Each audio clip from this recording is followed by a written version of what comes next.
Gayatri tours and travels Chardham యాత్ర complete travel plan. Janasena కేంద్ర కార్యాలయం వద్ద ఉద్రిక్తత ఏర్పడింది. జనసేన ఆఫీస్ వద్ద ఆర్డబ్ల్యూఎస్ కాంట్రాక్టర్లు ధర్నాకు దిగారు. తమకు చెల్లించాల్సినటువంటి బకాయిలు చెల్లించాలి అంటూ నిరసన వ్యక్తం చేశారు. 1100 కోట్ల రూపాయల బకాయిలు చెల్లించకుండా ఇబ్బందులు పడుతున్నారంటూ ఆర్డబ్ల్యూఎస్ కాంట్రాక్టర్లు ఆగ్రహం వ్యక్తం చేశారు.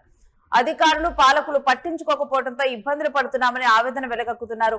ఇక 20 నెలలుగా ధర్నాలు చేస్తున్న అధికారులు పట్టించుకోవడం లేదంటూ కాంట్రాక్టర్లు వాపోతున్నారు. ఇప్పటికే అప్పుల బాధలు భరించలేక ఆత్మహత్యకు సిద్ధమైనట్లుగా కాంట్రాక్టర్లు తెలిపారు. ఈ 20వ తేదీలోపు బిల్లులు విడుదల చేయకపోతే ఆత్మహత్య చేసుకుంటారని ఉప్పుతోళ్ల చిరంజీవి లేఖలో రాయటం జరిగింది. ఇక యూనియన్ గ్రూప్ లో కాంట్రాక్టర్ల ఆడియోలు ఇప్పుడు కలకలం రేపుతూ ఉన్నాయి. తమందరూ కూడా ఒకవేళ గనక ఇదే విధంగా కాంట్రాక్టర్లకు చెల్లించకపోతే గనక డబ్బులు రావాల్సినటువంటి బకాయిలు చెల్లించకపోతే మేము ఇప్పటికే అప్పులు చేశాము, ఆ అప్పులు చేసిన తరువాత ఫ్యామిలీతో బయటికి వెళ్ళలేని పరిస్థితి ఏర్పడుతుంది, బయటికి వెళ్తే అప్పులోలు మమ్మల్ని నిలదీస్తున్నారంటూ వాళ్ళందరూ కూడా కాంట్రాక్టర్లు ఆవేదన వెలగక్కుతున్నారు. ఇకనైనా ప్రభుత్వం దీని మీద స్పందించకపోతే మేమందరం కూడా మూకుమ్మడిగా ఆత్మహత్యకు పాల్పడతామన్న ఆడియోలు కూడా కలకలం రేపుతూ ఉన్నాయి. ఇవన్నీ కూడా గ్రూపుల్లో సర్క్యులేట్ అవుతూ ఉన్నాయి.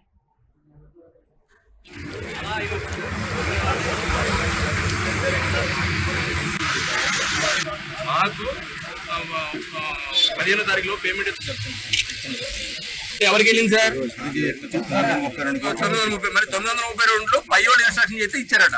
పై అంటే ఎవరు? మీరా? అది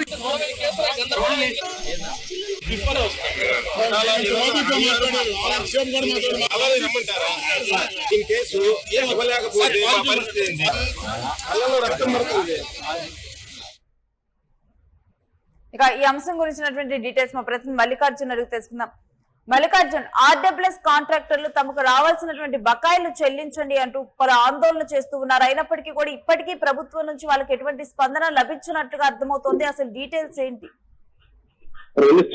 ఆర్డబ్ల్యూఎస్ కాంట్రాక్టర్లు పూర్తి స్థాయిలో ఆవేదన వ్యక్తం చేస్తున్నారు. గత కొన్ని నెలల నుంచి కూడా ప్రభుత్వం నుంచి పెండింగ్ లో ఉన్నటువంటి బకాయిలు విడుదల కావడం లేదని చెప్పేసి కూడా వారు ఆందోళన చెందుతున్నారు. ఈ క్రమంలో కూడా జనసేన పార్టీ కేంద్ర కార్యాలయం ఎదుట, విజయవాడ ఉన్నటువంటి కేంద్ర కార్యాలయం ఎదుట కూడా అక్కడ వారు నిరసన వ్యక్తం చేస్తున్నటువంటి పరిస్థితి మనం చూస్తున్నాం. ఎందుకంటే ఈ రోజు డిప్యూటీ సీఎం పవన్ కళ్యాణ్ ఆరోగ్య అనారోగ్యం నుంచి కోలుకొని ఆయన జనసేన పార్టీ కార్యాలయానికి రావడం జరిగిందని చెప్పవచ్చు. పంచాయతీరాజ్ శాఖ మంత్రిగా ఉన్నటువంటి పవన్ కళ్యాణ్ కూడా తమ యొక్క గూడును చేరుకునేందుకు ఆ ప్రాంతానికి వెళ్లారని చెప్పవచ్చు. కార్యాలయం ముందర కూడా కాంట్రాక్ట్ తరపున ధర్నా నిర్వహిస్తున్నటువంటి పరిస్థితి. ముఖ్యంగా రూరల్ వాటర్ సప్లై కింద కూడా పలు ప్రాజెక్టులు స్టేట్స్ కి వీళ్ళు నిర్మిస్తారు కాంట్రాక్టర్లు. దీనికి సంబంధించినటువంటి బిల్లుల చెల్లింపుల్లో కూడా చాలా జాప్యం జరుగుతోంది. ప్రభుత్వానికి బిల్లులు చెల్లించాలని చెప్పేసి కూడా 20 నెలల నుంచి ఎదురు చూస్తున్నప్పటికీ కూడా ఇప్పటి వరకు ఆ బిల్లులు చెల్లించకపోవడం పట్ల కూడా కాంట్రాక్టర్లు ఆవేదన వ్యక్తం చేస్తున్నారు. చాలా మంది కాంట్రాక్టర్లు కూడా ఈ బిల్లును అప్పులు తీసుకొచ్చి ఆ పనులను పూర్తి చేసేటువంటి పరిస్థితి. ఈ నేపథ్యంలో కూడా ఆ అప్పులు చెల్లించాలని చెప్పేసి కూడా అప్పుదారులు ఇబ్బంది పెడుతూ ఉన్నారు. కుటుంబంతో బయటికి వెళ్ళినటువంటి పరిస్థితులు నెలకొన్నాయి మాకు అని చెప్పేసి కూడా కొంతమంది కాంట్రాక్టర్లు ప్రభుత్వాల గురించి కావచ్చు, మరికొంతమంది కాంట్రాక్టర్లు ఎవరైతున్నారు వీరందరూ కూడా ఆవేదన వ్యక్తం చేస్తూ ఉన్నారు. ఆ సర్వం కోల్పోతాం, అప్పులు తీసుకొచ్చి ఏదో ప్రాజెక్టు నిర్మించుకున్న తర్వాత మనకు ఏదో 10 రూపాయలు మిగులుతుందన్న లక్ష్యంతో కూడా ఈ కాంట్రాక్టులు చేపట్టాం.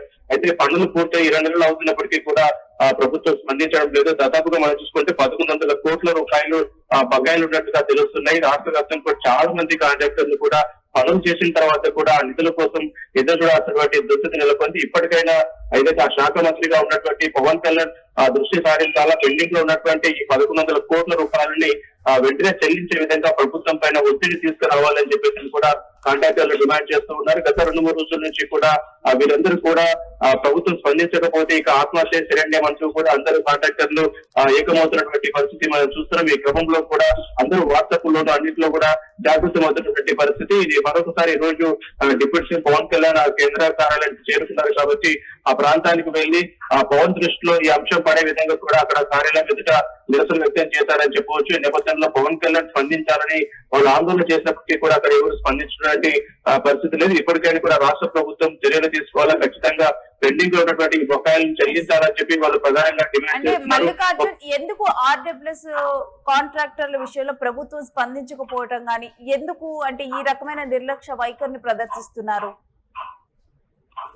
ఎందుకు అంటే వీళ్ళు పనులు చేసి కూడా దాదాపుగా 20 నెలలు అవుతుందని చెప్పవచ్చు. సాధారణంగా ప్రభుత్వం నుంచి నిధులు విడుదల కావాలన్నప్పుడు కొంత ప్రభుత్వంలో దగ్గర అమౌంట్ లేనప్పుడు కాస్త జాప్యం జరుగుతూ ఉంటుంది. ఇండెంట్ లేకపోవడం వల్ల కూడా కొంత జాప్యం జరుగుతుంది. కానీ ఏదో ఒక అమౌంట్ ను అడ్జస్ట్ చేసి కాంట్రాక్టర్లకు ఇవ్వాల్సినటువంటి పరిస్థితి ఉంటుంది.